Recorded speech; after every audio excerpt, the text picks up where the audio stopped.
किया था उसको कंप्लीट करते हैं पहले, फिर आपके जो डाउट्स वगैरह हैं वो देखते हैं।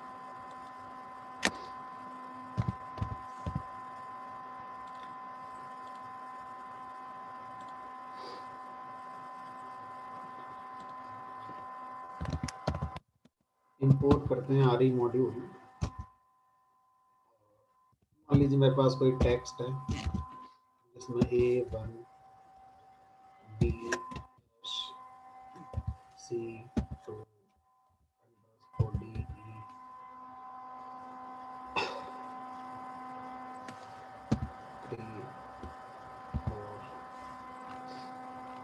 कुछ ऐसा लिखा हुआ है मान लीजिए, ठीक है। अब मुझे क्या करना है, मुझे इस टेक्स्ट के अंदर से मान लीजिए डिजिट को मैच करना चाहता हूँ कि डिजिट कहाँ पर है ना, यानी कि सब स्ट्रिंग मैं आइडेंटिफाई करना चाहता हूँ।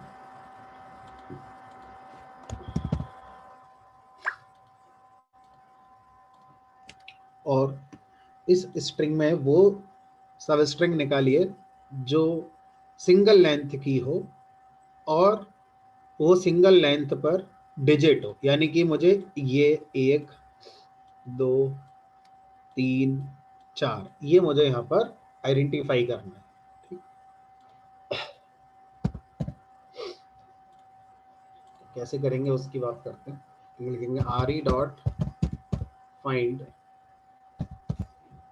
इटरेटर, ये आपका टेक्स्ट हो गया।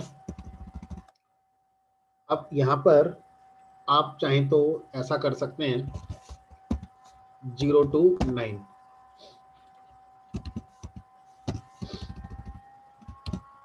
ऐसे निकाल सकते हैं, ठीक है। और इसका मतलब होगा कि ये सिंगल लेंथ का एक पैटर्न है और वो सिंगल लेंथ पर क्या मैच किया जाएगा, कोई भी डिजिट मैच हमारी करी जाएगी।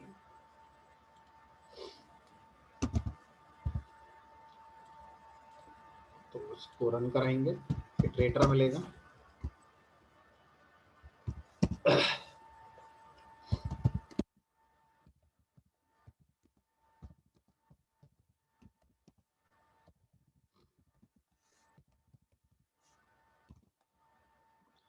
ये आ गया 1, ये आ गया 2, ये आ गया 3, ये आ गया 4, एक एक लेंथ का हमारा ये आ गया। अब अगर आपसे कहा जाए कि इस स्ट्रिंग में मुझे डिजिट्स आइडेंटिफाई करनी है लेकिन वो 2 लेंथ की होनी चाहिए, क्या लिखोगे यहाँ पर 0 to 9 देन अगेन 0 to 9, तो ये सब क्या मैच करेगा, 2 लेंथ की जो स्ट्रिंग्स हैं उनको मैच करेगा। सिर्फ एक ही आया 34, बाकी कोई नहीं आएगा हमारा यहाँ पर, ठीक है। अब मान लीजिए मुझे क्या करना है, इसी काम को करने के लिए पाइथन के अंदर एक प्री डिफाइंड पैटर्न होता है जो होता है \d। \d जब भी आप लगाते हैं तो ये एक डिजिट को रिप्रेजेंट करने वाला पैटर्न होता है, यानी कि ये या फिर ये दोनों इक्विवेलेंट। और आप चाहते हो कि सर 2 डिजिट का मुझे रेगुलर एक्सप्रेशन बनाना है तो एक /d एक /d और लिख सकते हैं।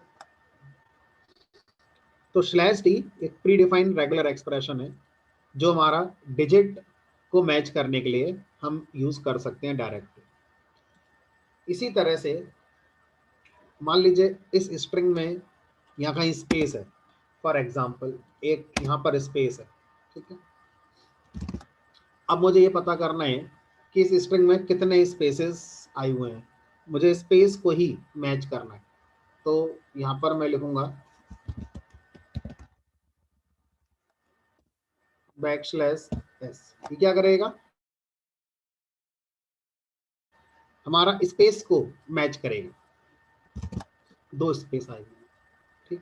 और अगर मैं यहाँ लिख दूं कैपिटल एस, तो इसका मतलब है अदर देन स्पेस, जो भी होंगे उनको मैच करेगा, अदर देन स्पेस। तो 1 A B#C 2 को सारे मैच होंगे हमारे। इसी तरह से हमारा होता है एक कैपिटल डी, इसका होता है other than digit, other than digit. D का मतलब होता है डिजिट, और स्मॉल डी का मतलब है डिजिट मैच होगा, और कैपिटल डी का मतलब होता है अदर देन डिजिट। तो डिजिट के अलावा जो भी था वो सारा यहाँ पर मैच हो गया। एक होता है हमारा /W, W का मतलब होता है हमारा alpha numeric character. Alpha numeric character का मतलब है इसमें अल्फाबेट्स अलाउड है, लोअर केस अपर केस दोनों, इसमें डिजिट्स अलाउड है, और साथ में अंडरस्कोर अलाउड है, ठीक है। तो अल्फाबेट्स, अंडरस्कोर और डिजिट। तो डब्ल्यू का होता है वर्ड कैरेक्टर या alpha numeric character including underscore. और अगर मैं यहां लिख दूं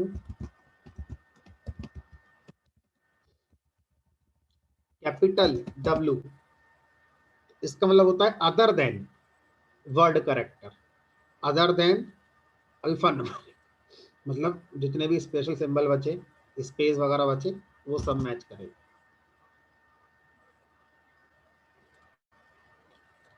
ठीक है। तो इस तरह से हम इन सिंबल्स का भी यहाँ पर यूज कर सकते हैं। अब तो कैपिटल डब्ल्यू क्या होता है आपने? W other than word character,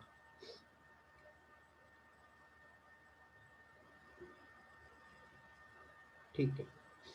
अब आगे चलते हैं। अभी तक हम फाइंड इटरेटर मेथड का यूज कर रहे थे। मान लीजिए इस बार मैं फाइंड इटरेटर मेथड का यूज नहीं करना चाहता, मैं ये चाहता हूं कि इसमें जो सबसे पहली डिजिट है सिर्फ उसको मैच कराओ। फाइंड इटरेटर क्या कर रहा है, इस पैटर्न पर जितनी भी मैच मिल रहे हैं सारे मैचेस वापस करता है, लेकिन इस बार मेरी रिक्वायरमेंट है सारे मैचेस नहीं चाहिए, जो सबसे फर्स्ट मैच है सिर्फ वही चाहिए। तो आप बोलेंगे सर फाइंड इटरेटर लगाइए और लूप को एक ही बार चलाना बस। तो जब लूप एक बार चलाना ही है तो इंटरनली ये मेथड ने अपना काम तो किया ही होगा, समय तो उसने लिया ही होगा ना, तो वो समय भी क्यों लगा रहे हो फिर आप, है ना। तो हमारे पास एक और मेथड होता है जिसका नाम है सर्च। सब कुछ भाई, सर्च मेथड क्या करता है हमारा, इस पैटर्न को पहली बार मैच करेगा इस वाली स्ट्रिंग में, और इस बार आपको इटरेटर नहीं देगा, सीधा आपको मैच लाकर देगा, सीधा आपको मैच लाकर दे देगा। अगर वो मैच मिलता है तो आपका वो मैच प्रिंट हो जाएगा, और अगर मैच नहीं मिलता है, फर्स्ट मैच जो आया वो, और अगर मैच नहीं मिलता है, मान लीजिए थोड़ी देर को मेरी जो स्ट्रिंग होती वो ये ना होकर ये होती ABCD, अब इसमें तो डिजिट कहीं मैच ही नहीं होगा, तो इस बार सर्च मेथड क्या वापस करेगा, नन, NONE, नन, ठीक। अब कई बार मेरी रिक्वायरमेंट ऐसी होती है कि मैं मैच करना चाहता हूं, लेकिन इन द बिगनिंग मैच करना चाहता हूं। सर्च क्या करेगा, कहीं पर भी पहला मैच जो बनेगा वो लाकर दे देगा, मुझे कहीं पर नहीं बिगनिंग में चाहिए। क्या ये इस स्ट्रिंग की बिगनिंग में मैच हुआ है, 0 पोजीशन पे मैच हुआ है, तो ऐसा करने के लिए हमारे पास मैच नाम का ये एक मेथड होता है। मैच मेथड क्या करता है, इस पैटर्न पे जो भी मैच ढूंढेगा वो बिगनिंग में ढूंढेगा, मतलब जो डिजिट होनी चाहिए इस टेक्स्ट की स्टार्टिंग में होनी चाहिए, नहीं है स्टार्टिंग में तो अल्फाबेट है, तो ये क्या देगा, नन।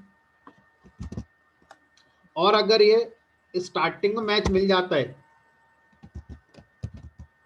तो जो सबसे पहला मैच मिला है 0 पोजीशन वाला सिर्फ वही लाकर आपको दे देगा।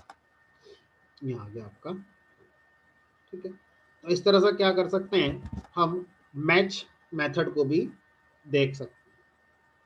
अब मान लीजिए मुझे एक मोबाइल नंबर है कोई, उसको वैलिडेट करना है कि मोबाइल नंबर 10 डिजिट का होना चाहिए। तो क्या लिखेंगे यहाँ पर, RE डॉट, अब यहाँ पर हमारे पास कई सारे ऑप्शन हैं, कौन कौन से ऑप्शन यूज कर सकते हैं उसकी बात करते हैं।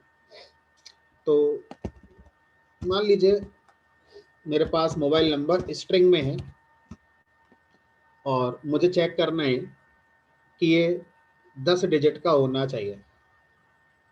तो मैं यहाँ पर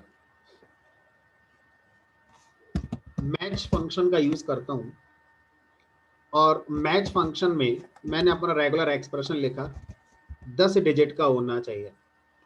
तो यहाँ पर मैं ऐसे कर सकता हूँ 0 to 9 करली ब्रेसेस 10, कल सीखा था। इसका मतलब है कि 0 to 9 के 10 अक्रेंसेस एग्जैक्टली होनी चाहिए, ना 9 होनी चाहिए और ना 11 होनी चाहिए, 10 अक्रेंसेस ये मैच हमारी करेगा, ठीक है। और कहाँ मैच करेगा, बिगनिंग में मैच करेगा, बिगनिंग में। इसका मतलब होगा कि आपका मोबाइल नंबर डिजिट से ही स्टार्ट होना चाहिए, क्योंकि स्टार्टिंग में ही क्या ढूंढेगा, वो डिजिट ढूंढेगा, ठीक है। देखो अगर मैं यहाँ पर सर्च लगा दूं और यहाँ लिख दूं ABC 1 2 3 4 5 6 7 8 9 10 XYZ, तो अगर यहाँ पर मैं सर्च लगा दूं तो ये कहेगा कि भाई मुझे ये डिजिट 10 टाइम्स मैच करनी है ना, कहीं पर भी हो तो ये मैच हो जाएगी, 1 2 3 4 ये मैच हो जाएगी और आपको जो मैच हुआ है वो मिल जाएगा।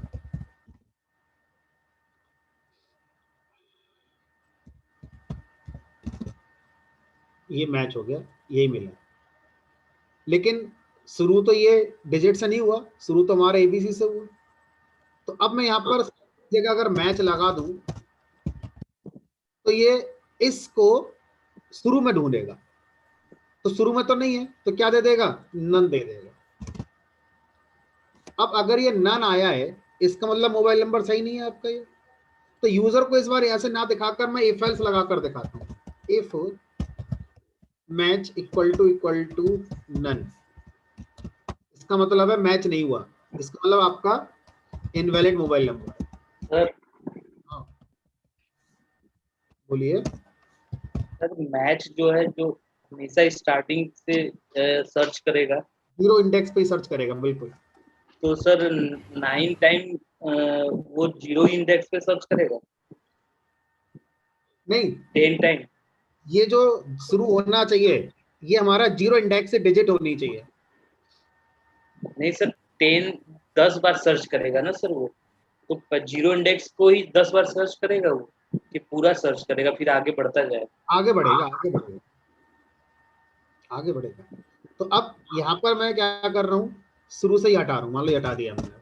अभी क्या करेगा, ये हमारा जो रेगुलर एक्सप्रेशन मैच होना शुरू होना चाहिए वो 0 इंडेक्स से मैच होना चाहिए। अब चाहे आगे कितना भी जाए लेकिन शुरू कहाँ से होना चाहिए, 0 इंडेक्स होना चाहिए। अब ये हो रहा है, देखो हमारा 0 इंडेक्स से मैच हो रहा है, तो ये बोलेगा वैलिड मोबाइल नंबर, जबकि इनवैलिड है।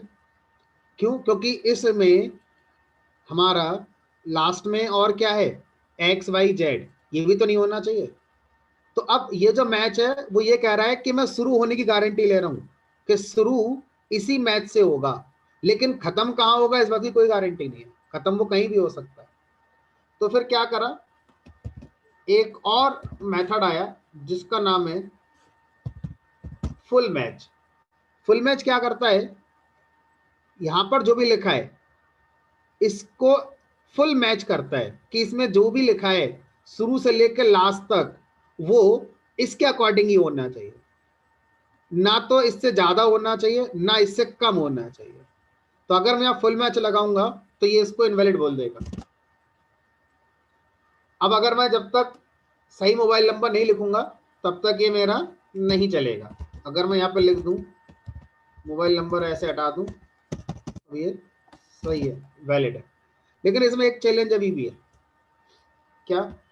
अगर आपने मोबाइल नंबर ऐसे लिखा और ये आपने 2 कर दिया तो ये अभी भी वैलिड बताएगा, जबकि मोबाइल नंबर में 10 डिजिट होने चाहिए, सही है। शुरू का जो डिजिट है, सबसे पहला डिजिट जो होता है वो मैं चाहता हूं 678 होना चाहिए, 6789। अगर वो 6789 नहीं है तो ये मैच नहीं होना चाहिए। सर हाँ सर पहले वाले जो स्ट्रिंग है मोबाइल वाला, उसमें हाँ XYZ लास्ट में है। हाँ, XYZ की जगह कोई डिजिट हो फिर से 10 के बाद और डिजिट हो, मतलब 12-13 डिजिट हो, तो क्या अभी मैच नहीं करेंगे? करेगा, तो इनवैलिड बताएगा कि वैलिड इनवैलिड बताएगा। वो भी करके देखते हैं, पहले ये करके सर देखते हैं। सर अगर स्ट्रिंग बीच में हो तो नंबर्स के? नंबर के बीच में हो तब भी इनवैलिड, क्योंकि वो तो मैच ही नहीं करना ना, मैच तो मैं सिर्फ डिजिट ही करने हैं, बाकी तुमने लिखा ही नहीं यहाँ पर कुछ। 10 डिजिट लगातार आने चाहिए ना, ये देखो ना, 10 डिजिट लगातार आने चाहिए। ठीक है, फुल मैच क्या कहता है, वो 10 डिजिट से पहले कुछ नहीं होना चाहिए और उसके बाद भी कुछ नहीं होना चाहिए। ठीक है, अब ये मैं देखता हूं तो यहां पर भी क्या बोलेगा, वैलिड। कैसे करें सही, मैंने क्या करा, यहां पर लिख दिया 6789, यानी कि पहली पोजीशन पर जो डिजिट होनी चाहिए वो इनमें से एक होनी चाहिए, बाकी 9 पोजीशन पर जो डिजिट होनी चाहिए वो 0 to 9 में से कुछ भी हो सकती है। तो अब ये मोबाइल नंबर अभी जो वैलिड दे रहा है, अब इसको इनवैलिड देना शुरू कर देगा। ठीक है, अब जो आप कह रहे थे कि सर मान लो ये वाला कॉपी करिए और डिजिट ही लिख दीजिए, इनवैलिड।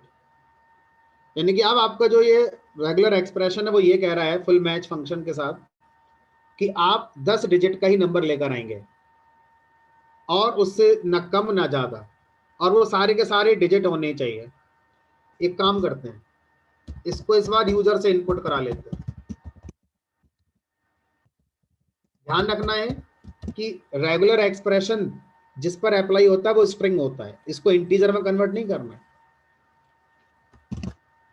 अपना नंबर यहाँ पर जो भी एंटर करिए, मैंने लिखा यहाँ पर 1 2 3 4 5 6 7 8 9 10, इनवैलिड, बीच में ऐसा आ गया। जितने यूज केसेस आप सोच सकते हैं सोचो, मैं अप्लाई करता हूँ यहाँ पर। फिर लिखा मैंने यहाँ पर, मान लीजिए 1 2 3 4 5 6 7 8 9 और उसके बाद 10, इनवैलिड।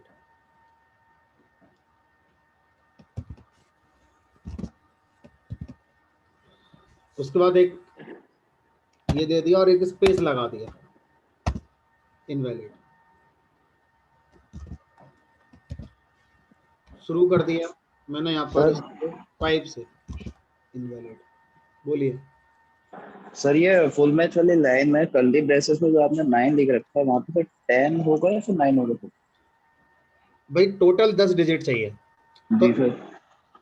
एक पोजीशन पर हमने 6 7 8 9 में से किसी एक को फिक्स कर दिया।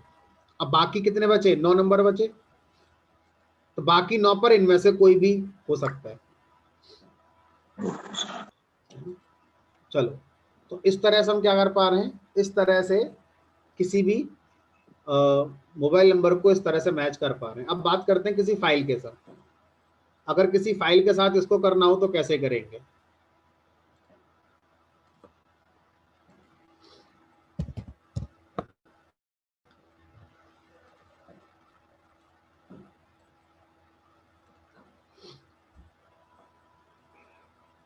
मान लीजिए मेरे पास एक फाइल है, ये एक फाइल है। अब इसमें मेरे पास कुछ बच्चों की डिटेल है जिसमें मोबाइल नंबर भी है, ये ऐसे करके। अगर आपसे कहा जाए कि इस फाइल को रीड करके इसके अंदर से जितने मोबाइल नंबर हैं उन सबको निकाल के एक अलग फाइल में सेव कर दीजिए, कैसे करोगे इस काम के लिए? इस फाइल में जितने भी मोबाइल नंबर हैं, मोबाइल नंबर का मतलब 10 डिजिट का सीक्वेंस जहां भी एक साथ आ जाए, है ना, उसको गेट करिए और उसको अलग फाइल में सेव कर दीजिए। कैसे इस काम को किया जाएगा?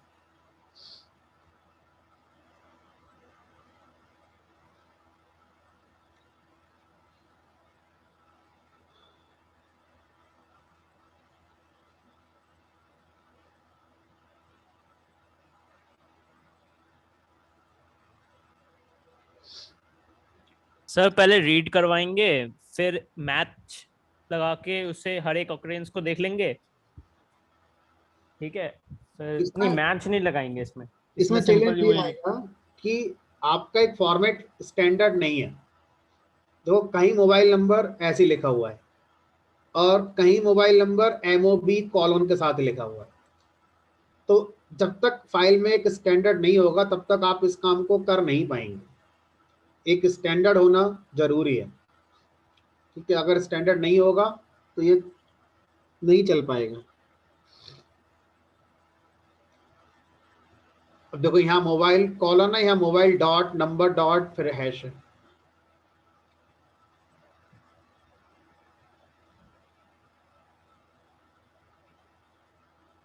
चलो देखते हैं। तो पहले इस फाइल को ओपन कर लेते हैं। ये मेरे सिस्टम पे डेस्कटॉप पे रखिए।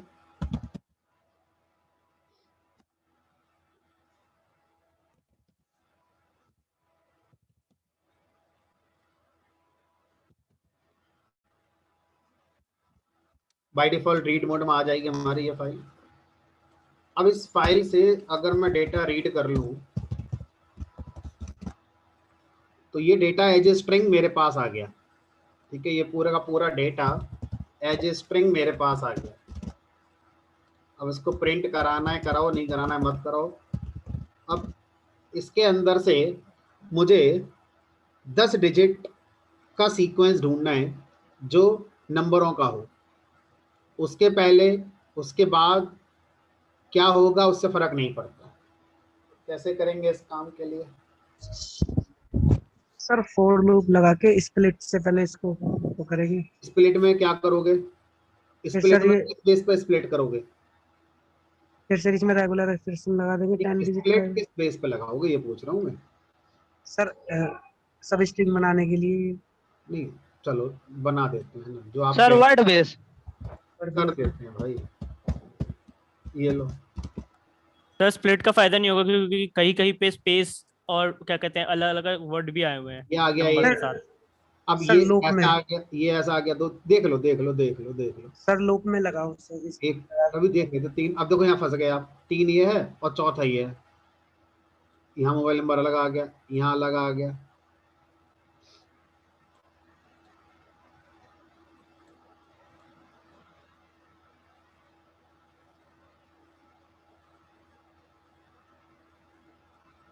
तो जहां पर सिर्फ मोबाइल नंबर है ऐसे 10 डिजिट का, वो तो ये गेट कर लेगा। जहां पर उसके साथ कुछ और हुआ, जैसे यहाँ पर ये वाला, सब फाइंड इटरेटर लगा के 10 डिजिट वाला लगा दे तो 10 टाइम डिजिट आएगा जहाँ पे। चलो देखते हैं, है ना? तो जो अब देखो मेरे पास ये रिक्वायरमेंट है, अब इसको हमें पूरा करना है। कैसे? जितना पड़ा है उसमें से जो भी लगा सकते हो लगाकर इसको पूरा कर दो।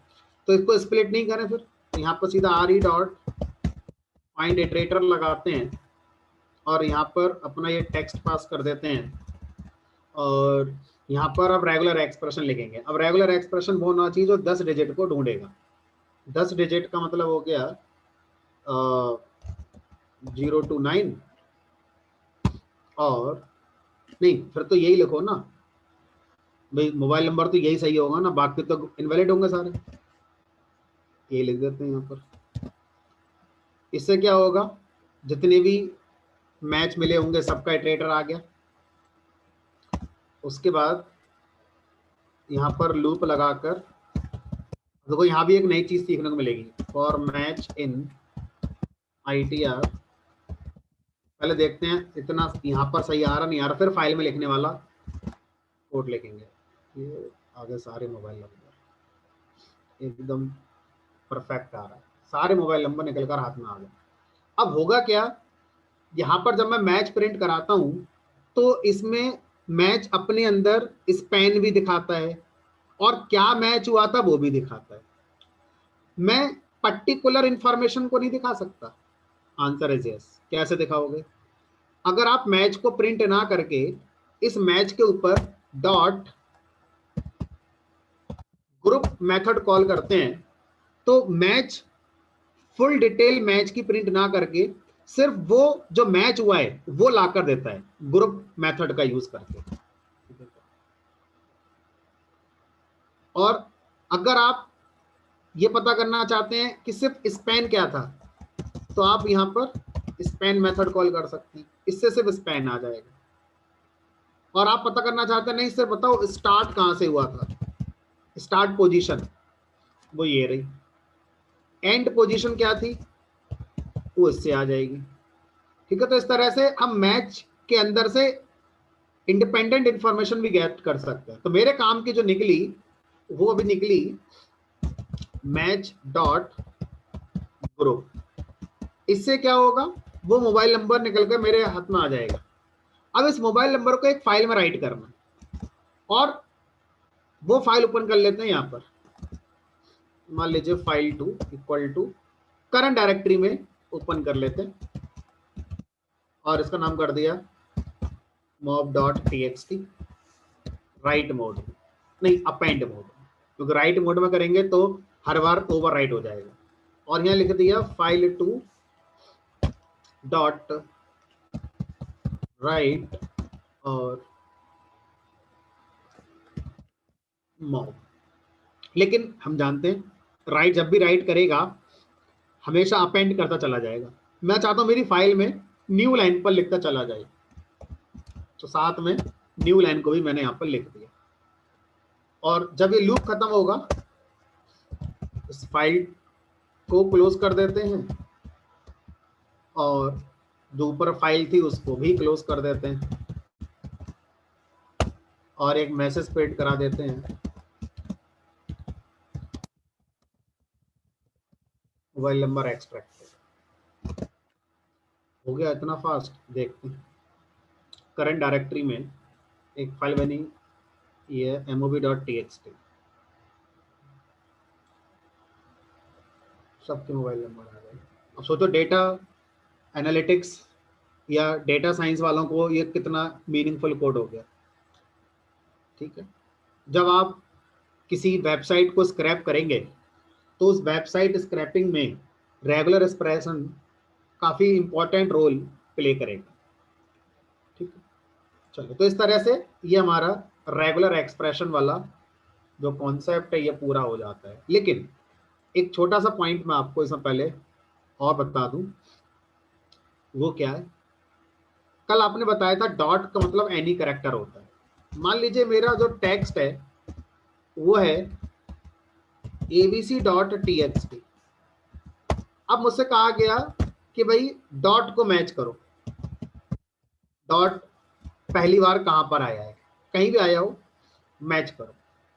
तो अब आप यहां पे ये तो लिख दिया आपने टेक्स्ट, यहां पर आप डॉट लिखेंगे। देखो जब आप यहां पर ए लिखेंगे तो ये ए मैच करेगा, जब ये ए मैच हो गया। जब आप बी लिखेंगे तो बी मैच कर देगा। लेकिन जब आप डॉट लिखेंगे तो डॉट का मतलब ये डॉट रॉ डॉट मानेगा या एनी कैरेक्टर वाला डॉट मानेगा, एनी कैरेक्टर वाला मानेगा। और एनी कैरेक्टर मानेगा तो सबसे पहला ए ही मैच हो जाएगा एनी कैरेक्टर में। तो अगर मुझे डॉट को ही मैच करना हो तो कैसे मैच करेंगे,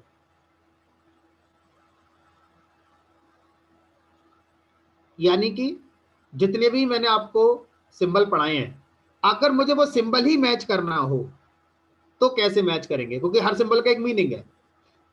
जैसे एस्ट्रिक हो गया, प्लस हो गया, क्वेश्चन मार्क हो गया, है ना। तो क्या करेंगे इस काम को करने के लिए,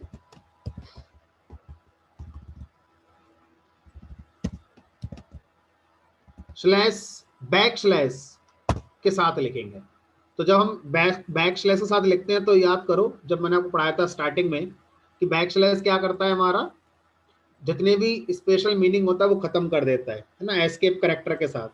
तो जब बैक स्लैश के साथ आप ये डॉट लिखेंगे तो अब ये डॉट रॉ डॉट माना जाएगा, और डॉट कहां पर है, यहाँ पर। ठीक है। दूसरा तरीका है इस काम को करने का, यहां पर आप डॉट को स्क्वायर ब्रैकेट के अंदर लिख सकते हैं। तो अब ये एनी करेक्टर नहीं माना जाएगा, अब ये रॉ करेक्टर माना जाएगा डॉट। दोनों में से कोई तरह का यूज कर सकते हैं। तो ये तो सही नहीं है, लेकिन इन दोनों में से कोई भी तरीका आप यूज कर सकते हैं, ये भी चले। कुछ ऑथर्स ये भी कहते हैं कि आप इसके पहले आर प्रीफिक्स लगा दीजिए, रॉ स्ट्रिंग, तो भी ये चल जाना चाहिए। देख लेते हैं, नहीं ये यहाँ पे काम नहीं करता रॉ स्ट्रिंग वाला, तो आपको या तो ये लगाना पड़ेगा या फिर ये लगाना पड़ेगा। तो इस तरह से हम क्या कर सकते हैं, अगर कोई सिंबल है जिसका रेगुलर एक्सप्रेशन में एक मीनिंग होता है, लेकिन मुझे वो सिंबल ही मैच करना था, तो फिर उस से पहले क्या लगा देना है, स्लैश आपने लगा देना। अब आगे देखो, मान लीजिए मुझे क्या करना है, मुझे कोई भी टेक्स्ट गिवन है और यहाँ लिख दिया मैंने ABC12 हैश, या चलो मीनिंगफुल लिखते हैं BI_R हैश AP, मान लो ये लिखा मैंने। अब मैं क्या चाहता हूँ, मैं ये चाहता हूँ कि इसके अंदर से अल्फ़ाबेट्स के अलावा जो भी हैं वो हट जाएं, अंडरस्कोर हट जाए, यहाँ से हैश हट जाए। तो कैसे ये हो सकता है, सिर्फ इसमें क्या रह जाए, अल्फ़ाबेट रह जाए, बाकी सब यहाँ से हट जाए, या सिर्फ डिजिट रह जाए, बाकी सब हट जाए। तो जब इस तरह का कॉन्सेप्ट कभी आता है तो यहाँ पर क्रिकेट का टर्मिनोलॉजी है। क्रिकेट में अगर कोई भी टीम फील्डिंग कर रही है, 11 प्लेयर्स के साथ फील्डिंग करती है वो, अगर एक फील्डर इंजर्ड हो जाए फील्डिंग करते समय तो 10 के साथ वो नहीं खेलते। क्या करते हैं, एक कॉन्सेप्ट आता है सब्स्टिट्यूट का, सब्स्टिट्यूट को हम बुला सकते हैं फील्डिंग करने के लिए, है ना। सेम कॉन्सेप्ट यहाँ पर है। रेगुलर एक्सप्रेशन हमें एक फंक्शन प्रोवाइड करता है जिसका नाम है सब, और ये जो सब है इसका मतलब सब्स्टिट्यूट है, इसकी जगह पर कोई दूसरा, है ना, ऐसा सेंस है। तो यहाँ पर आपको 3 चीजें लिखनी है। लास्ट में आपको वो टेक्स्ट लिखना है जिसमें कुछ सब्स्टिट्यूट करना है। सेकंड पोजीशन पर किसको सब्स्टिट्यूट करना है, मान लीजिए थोड़ी देर के लिए मैं कैपिटल जेड को सब्स्टिट्यूट करना चाहता हूं, पहला किसकी जगह पर, वो रेगुलर एक्सप्रेशन जहां जहां मैच होगा उसकी जगह पर जेड आ जाएगा। तो मैंने लिख दिया, मान लीजिए यहां पर 0 to 9, इसका मतलब हो गया कि इस स्ट्रिंग में जहां जहां पर ये मैच होगा वहां पर जेड हमारा पुट हो जाएगा।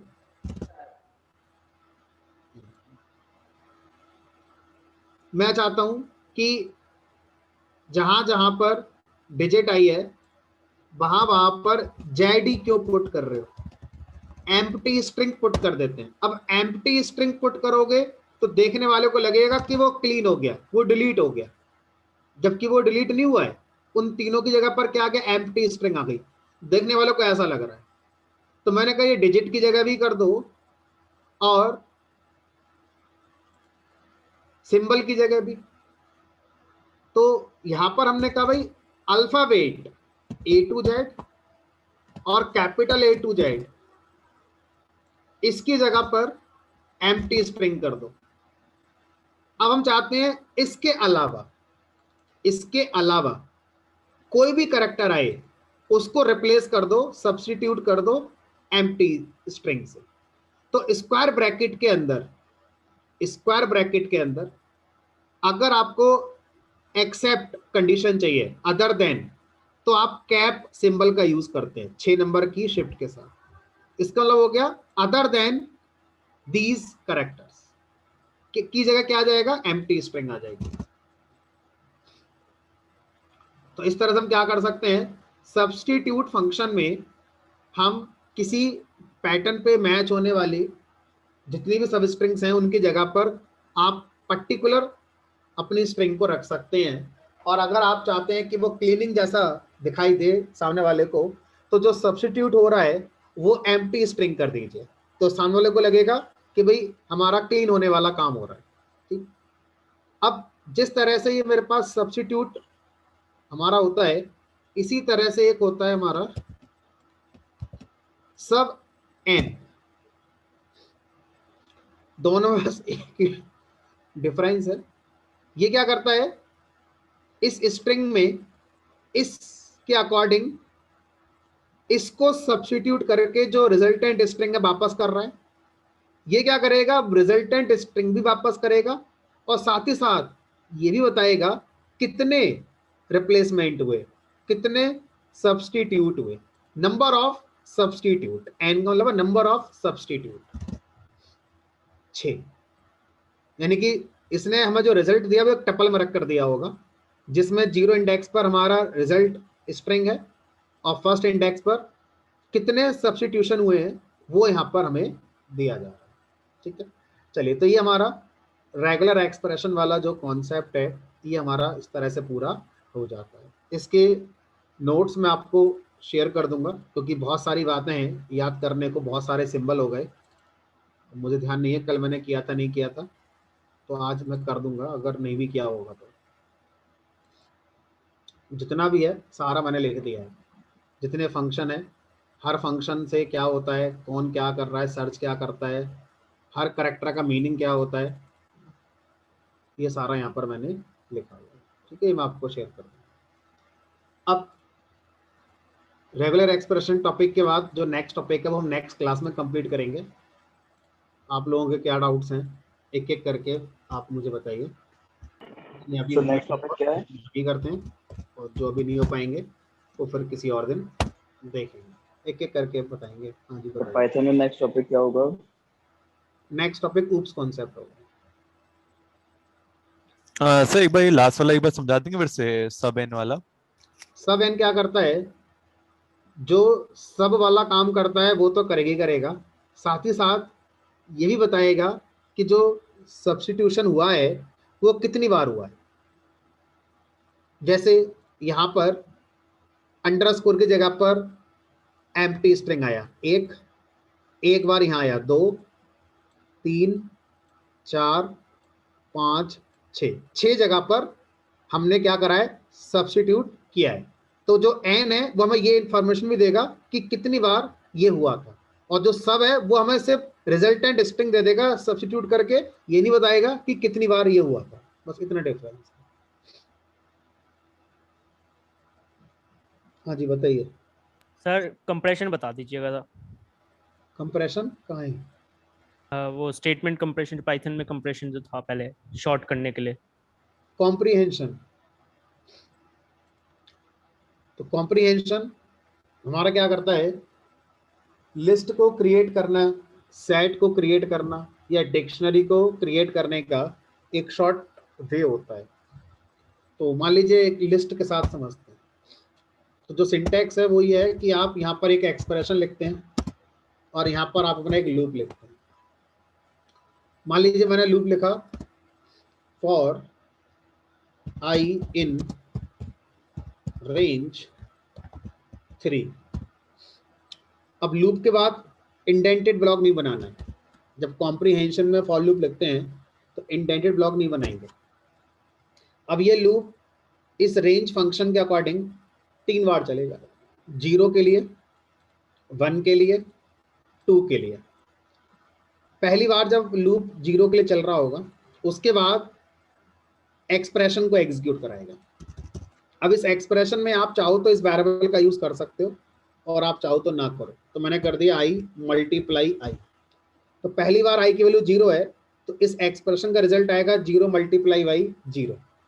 अब जो रिजल्ट आएगा वो लिस्ट में अपेंड हो जाता है। हमें अपेंड फंक्शन कॉल नहीं करना, ऑटोमेटिकली अपेंड हो जाता है। तो लिस्ट में 0 आ गया। उसके बाद ये लूप i की नेक्स्ट वैल्यू 1 के लिए चला, 1 इंटू 1, रिजल्ट 1 आया, लिस्ट में अपेंड हो गया। तो लिस्ट में 2 वैल्यू आ गई, 0 और 1। फिर ये लूप i की वैल्यू 2 के लिए चला, एक्सप्रेशन चला 2 इंटू 2 4, और ये हमारा लिस्ट में जाके सेट हो गया। और अगर मैं यहाँ पर इसे प्रिंट कराऊंगा 014, ये आपका प्रिंट हो जाएगा। अच्छा, नेक्स्ट टॉपिक अभी ऊप्स नहीं है। मैंने फंक्शन में एक हिस्सा छोड़ा था, वो पहले फंक्शन का रिमेनिंग पोर्शन पूरा करूंगा, उसके बाद ऊप्स मैं स्टार्ट करूंगा। Map function, filter function, lambda function, closure, ये सब चीजें देखेंगे। इसके बाद हम ऊप्स पढ़ेंगे। हाँ जी बताइए सर रीड लाइन और रीड लाइंस के सर डिफरेंस बता दीजिए एक बार। रीड लाइन क्या करता है, कोई भी फाइल है, मैंने फाइल ओपन करी, मान लो अभी मैंने फाइल बनाई है mob.txt रीड। अगर मैं लिखता हूं यहां पर फाइल डॉट रीड लाइन, तो बस एक ही लाइन ये रीड करेगा और उस लाइन का जो भी डेटा है एज स्ट्रिंग लाकर आपको दे देगा। और जो लाइन इसने रीड करी है साथ में न्यू लाइन भी उसके लेकर आएगी। ठीक है, यानी कि ये जो फाइल है, इस फाइल को आप देखो,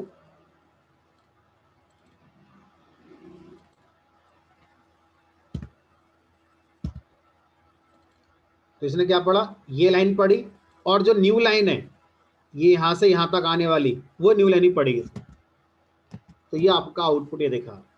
अगर मैं यहां पर इस रीड लाइन के बाद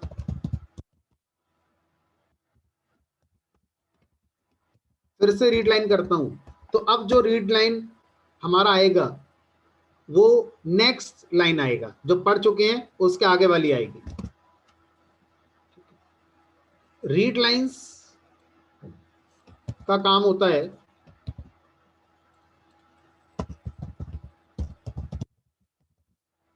जितनी भी इस फाइल में लाइंस हैं उन सबको रीड करके एक लिस्ट में रखकर दे देना।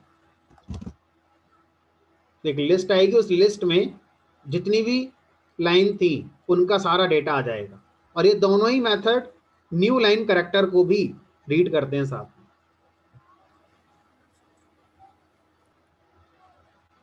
और बताइए रेगुलर एक्सप्रेशन का यूज करके सर फाइल से कोई इनपुट ले सकते हैं क्या? सर अभी तक सर हमने मुझे इनपुट इसमें दिया हुआ है, उसके बाद उसका यूज किया है सर।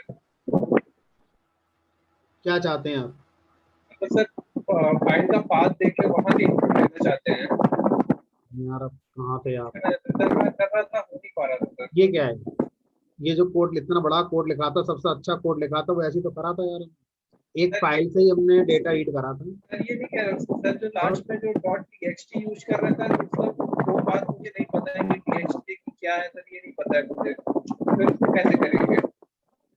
यार जो फाइल आप रीड कर रहे हैं उस फाइल का नाम नहीं पता तो ओएस के अंदर लिस्ट dir नाम का फंक्शन नहीं है, उससे पता करो। भाई आपके पास एक फोल्डर है, अब आपको ये तो पता है कि फोल्डर है, लेकिन ये नहीं पता उसमें कौन सी फाइल है। हमें उसका नाम भी नहीं पता, एक्सटेंशन उसका नाम भी नहीं पता।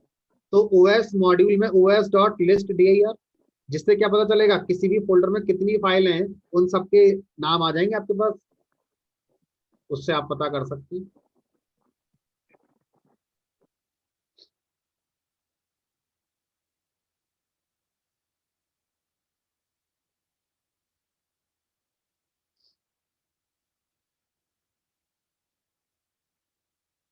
स्टार्टिंग में एक बार सर इनवर्स वाला जो कॉन्सेप्ट है सर उसमें पावर ऊपर लिखते हैं तो कैसे लिखेंगे कौन सा?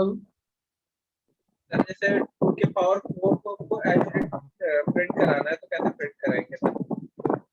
2 की पावर सर इनवर्स फंक्शन को कैसे प्रिंट करना है? इनवर्स वाला सर पावर लिखना चाहिए हमें। इनवर्स वाला सर इनवर्स प्रिंट करना है।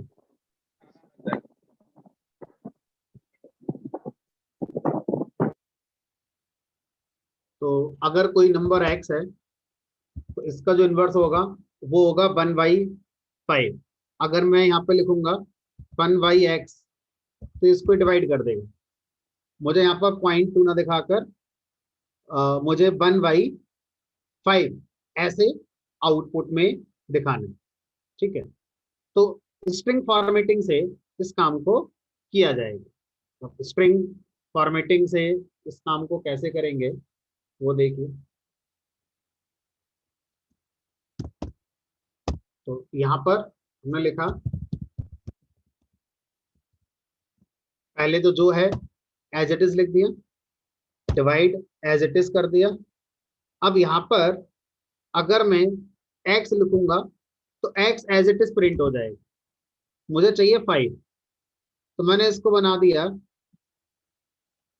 f स्ट्रिंग और ये लगा दिया करली ब्रेसेस। ये आ गया 1/5।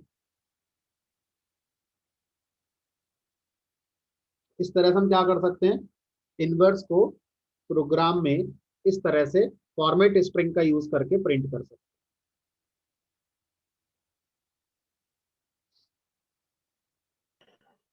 सर पिकलिंग एंड अनपिकलिंग कौन सा सीखना है? कौन सा? Pickling and unpickling.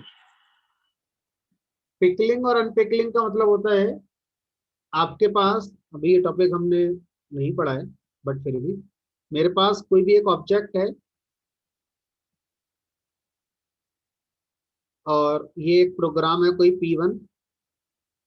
अब ऑब्जेक्ट क्या होता है अभी आपको नहीं पता होगा बट फिर भी इस प्रोग्राम ने इस ऑब्जेक्ट को बनाया।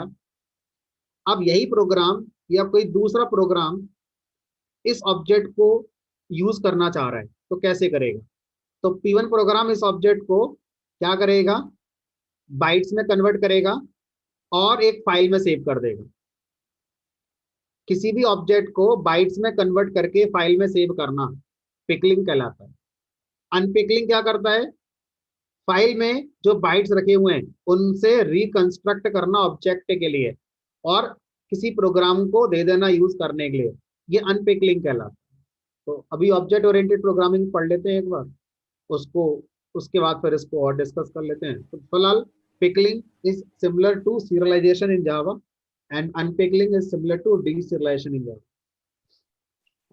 सर हाँ सर एक फंक्शन बनाया, उसके अंदर एक सर एक फंक्शन और बना दिया और उसके अंदर एक फंक्शन और बना रहे हैं। तो अब हम जो सबसे पहले जो फंक्शन बनाया, अब हम उसको जो अंदर वाले हैं जो नेस्टेड में फंक्शन बने जो, तो हम उसको उसके अंदर कॉल कर सकते हैं या नहीं कर सकते? यानी कि नेस्टेड फंक्शन। हाँ जी, एक सर एक फंक्शन बनाया, उसके अंदर एक फंक्शन और बनाया, उसके अंदर एक फंक्शन मैंने और बना दिया। अभी मैं जो फर्स्ट वाला फंक्शन जो है मैं उसको नेस्टेड के अंदर कॉल करना चाहता हूँ। F1 फंक्शन के अंदर एक और रिकर्शन का टाइप हो गया और इसके अंदर एक फंक्शन और बनाया। अब मैं ये F1 को F2 के अंदर कॉल करना चाहता हूँ, तो ये कॉल कर सकता हूँ या नहीं कर सकता हूँ? F1 को कॉल करना है F3 के अंदर से। हाँ F1 को जैसे का F2 के अंदर कॉल कर दो या F3 में, मेरे को इसके अंदर से कॉल करना है इसको। ऐसे करके हाँ, और F1 के अंदर मान लो एक मैसेज लिखा हुआ है, दिस इज F1। ठीक है, तो अब यहां से सबसे पहला क्वेश्चन तो यह आएगा कि ये सब कुछ हमारा, अच्छा ये वाला जो फंक्शन कॉल है ये कब होगा, जब F3 कॉल होगा ना। क्या हमने अभी तक F3 कॉल किया कहीं? नहीं। तो पहले F3 कॉल होगा, वो अपने अंदर से F1 कॉल कर सकता है। तो F3 कैसे कॉल करोगे, मान लो मैंने F1 के अंदर से ही F3 कॉल कर दो। अब ये क्या हो जाएगा, काइंड ऑफ रिकर्सन वाला कॉन्सेप्ट हो जाएगा, है ना, कि भाई F3 और यहां से मैंने F1 कॉल कर दिया, तो F1 यहां से चलेगा, उसके अंदर F2 F3 मेमोरी में आएंगे, ठीक है। उसके बाद दिस इज F1 प्रिंट होगा। अब यहां से F3 कॉल हो जाएगा, और F3 जब कॉल होगा हमारा, देखते हैं यहाँ से F3 कॉल हो भी पाएगा या नहीं। सर ये अनबाइंडिंग रिकर्शन का टाइप है ना ये? ये रिकर्सन होगा, इसको ना F2 से कॉल करेंगे तब चलेगा। एक मिनट रुको, इसको F2 से कॉल करेंगे, और इसको अब F2 कॉल नहीं हुआ हमारा कहीं से, यहां से F2 कॉल कर देंगे। अब देखो, अभी आपका हो गया इनफाइनाइट रिकर्सन। तो यहाँ पर आपका एस्ट्रिक बनकर आया बार बार, तो जब ये एस्ट्रिक हमारा चल रहा है, इसका मतलब है एक फंक्शन ये हैंग हो गया, Python has stopped working.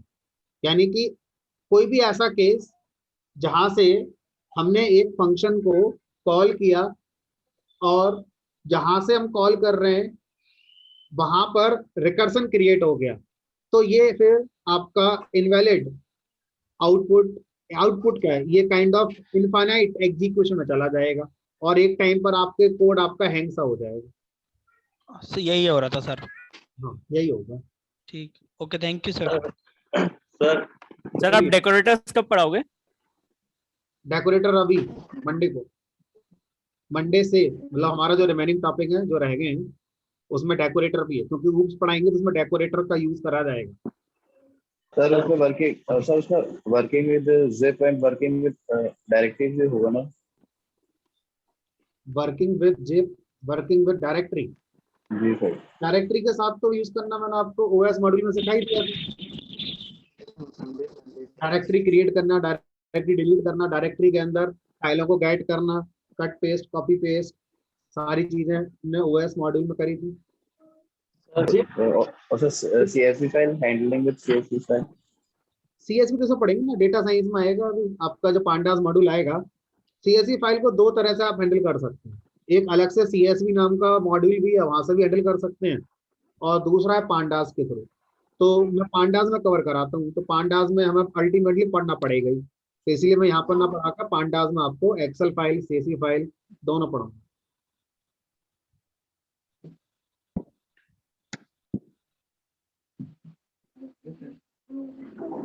Sir जो जेंगो वाले स्टूडेंट होंगे वो सब पांडा भी पढ़ेंगे, तो वो भी पढ़ेंगे क्या? जेंगो वाले स्टूडेंट के लिए पांडास नहीं होगा बिल्कुल। जेंगो वाले स्टूडेंट पांडास के थ्रू ऐसा करना नहीं सीख पाएंगे। और सर मेरा तो कोर्स जेंगो के लिए। चल बता दो रवि, आपका जो कॉन्सेप्ट है लूप का, आप मुझे मैसेज करिएगा, असाइनमेंट नंबर जो भी आपका है और क्वेश्चन नंबर जो भी है, मैं इसका जो रेफरेंस है वो आपको शेयर कर दूंगा। Okay sir. सीएससी वाला देख लेते हैं अभी, है ना, क्योंकि वो जेंगो पढ़ेंगे ऑब्वियसली, वो लोग नहीं पढ़े, तो पहले इसको हम कर लेते हैं यहाँ पर। माइंड जान जाए कि उनमें से मतलब काम हो जाएगा। वैसे नेट पे तो सर्च कर ही सकते हैं सर, लेकिन कुछ चीजें जो होती हैं जो इम्पोर्टेंट रहनी चाहिए हमेशा दिमाग में। मतलब आप ये जानते हैं कि कौन कौन से मॉड्यूल है जो हमारे काम के हैं? यस, कुछ तो मैंने कराए हैं आपको, ओएस, सिस, रैंडम, मैथ, ये तो वो हो गए जो हम लोगों ने पढ़े हैं। बाकी अभी देखो सीएससी मॉड्यूल हम लोग पढ़ेंगे, सीएससी फाइल से इनपुट आउटपुट करने के लिए। उसके बाद फिर आपके जैसे से आगे बढ़ेंगे नमपाई, पांडास, स्टैटिस्टिक्स मॉड्यूल, ये सब आ जाएंगे। तो इस क्वेश्चन का जो सही आंसर है वो आपको तब मिलेगा जब एक बार आपका कोर्स पूरा हो जाएगा। तो तब तक आप, मुझे लगता है, मोर देन 25 मॉड्यूल्स पर काम कर चुके होंगे। उससे हमें एक आइडिया लग जाएगा कि कौन चीज कहाँ पर हमारी रखी होगी। तो अभी जिस पॉइंट पर हमें यहाँ पर हमारा एक्सपीरियंस काफी कम है, तो उस एक्सपीरियंस का 4 से 8 मॉड्यूल पढ़े, यही हमारा है। बाकी तो फिर गूगल से ही हम लोग ज्यादा अच्छे से पता कर पाएंगे। Hello sir. तो कंपनी के लिए इतना सफिशिएंट हेलो हेलो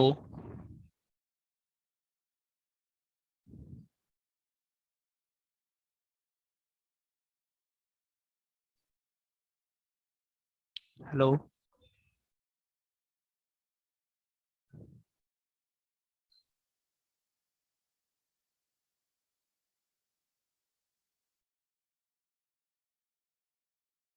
तो आप अगर उस टाइम कांस्टेंट को अगर हटा देंगे तो ऑब्वियसली हम और भी चीजें हैं जो कवर कर सकते हैं।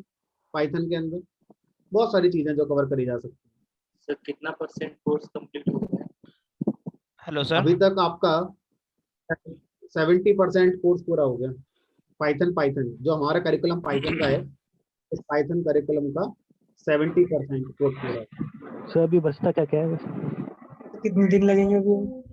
अभी हुप्स कॉन्सेप्ट बचता है आपका मेन, और बाकी मैप फिल्टर और ये डेकोरेटर बचता है। दो क्लासेस में लगेंगी, दो नहीं एक नहीं सारा हो जाएगा। बाकी फिर हुप्स कॉन्सेप्ट में आपके लग जाएंगे 4-5 क्लासेस। उसके बाद फिर एक क्लास मल्टी थ्रेडिंग की लगेगी, और एक सर क्लास एसक्यूएल इसी में होगा? के इंटर की क्या चीज, एसक्यूएल?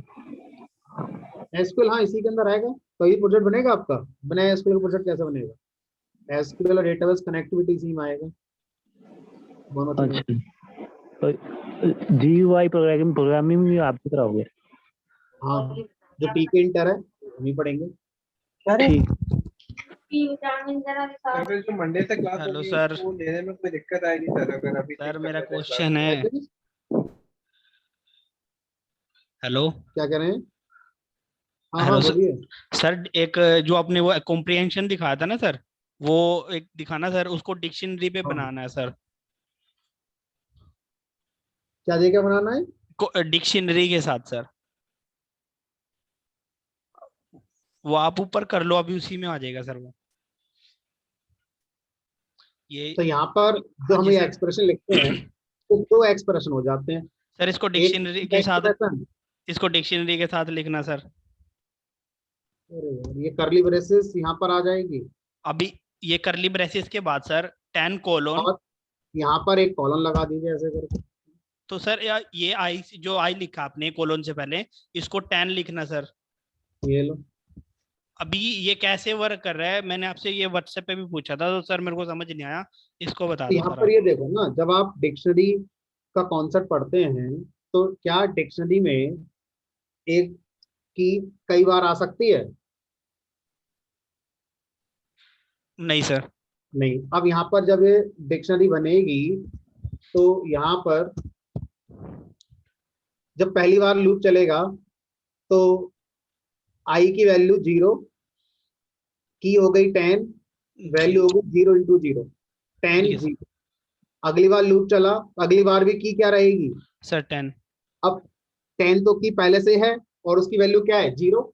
जी अब इस बार फिर से की 10 आ रही है, लेकिन सर वैल्यू क्या आ रही है? सर आई की वैल्यू 1, और 1 जी × 1 मतलब 1। 1। तो अब डिक्शनरी में क्या आपको लगता है दो की होंगी, 10 पर 0 और 10 पर 1? नहीं सर। नहीं। तो अपडेटेड वैल्यू क्या होगी 10 की, जो बाद में आई है, दैट इज 1। Okay sir. अब ओके तीसरी बार लूप चला तो उसके हिसाब से फिर ऐसा हो गया। Okay okay okay. इस थैंक तरह यू। से हमारा यह चलता है। Okay thank you sir.